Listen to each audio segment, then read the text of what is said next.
Bonsoir. Une journée peu ordinaire ici à l'immeuble Ekan à Yaoundé qui a connu une deuxième perquisition après celle qui a été effectuée en début de semaine, précisément lundi, le jour où même Jean-Pierre Amougou Belinga a été interpellé à son domicile. La perquisition de ce jour était menée de main de maître par des éléments de la gendarmerie que nous avons vu venir et repartir. Mais nous sommes dans l'impossibilité de vous dire quel était en fait l'objet de cette perquisition. Toujours est-il qu'elle n'a pas été du coup des avocats de Jean-Pierre Amougou Belinga, qui ont d'ailleurs pris rendez-vous avec la presse cet après-midi.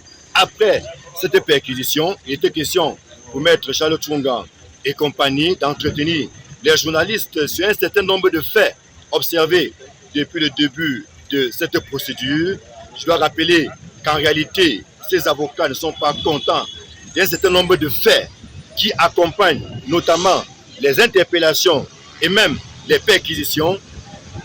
Les informations recueillies auprès de ces derniers font état de ce qu'il y a beaucoup de vices de procédure, beaucoup de violations de la loi en matière notamment de perquisition et même d'interpellation des personnes qui sont suspectées dans le cadre de cette affaire. Et donc, c'est pour ces raisons que les avocats avaient pris rendez-vous avec la presse nationale et même internationale, ici même au siège de l'immeuble Ekan.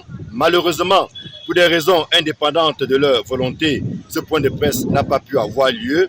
Maître Charles Tchunga, qui s'est excusé pour la circonstance, a fait savoir qu'il est encore retenu au niveau du CED, où il a été évidemment appelé à conduire Jean-Pierre Amougou Belinga après la perquisition qui s'est déroulée donc ici à l'immeuble Ekan.